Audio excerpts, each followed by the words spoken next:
একদিন তোমার জন্য মানুষ কবর খুঁড়বে, কাফনের সাদা কাপড়ে তোমাকে মুড়ে ফেলবে।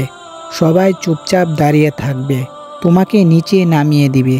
কেউ কিছু বলবে না, শুধু মাটি ফেলতে থাকবে। তখন তুমি চাইলেও বলতে পারবে না, আরও একটু সময় দাও, আমি তওবা করব। কবরের অন্ধকার তোমাকে ঘিরে ফেলবে, চারপাশে কেউ থাকবে না, না বাবা, না মা, না বন্ধু। শুধু আসবে দুজন ফেরেশতা, প্রশ্ন করবে তোমার রবকে।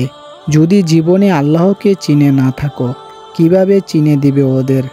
ভয় পেও না, শুধু তওবা করে ফিরে এসো আজও। কারণ কবর কোনো গল্প না ভাই, এটা অপরিবর্তনযোগ্য ভবিষ্যৎ।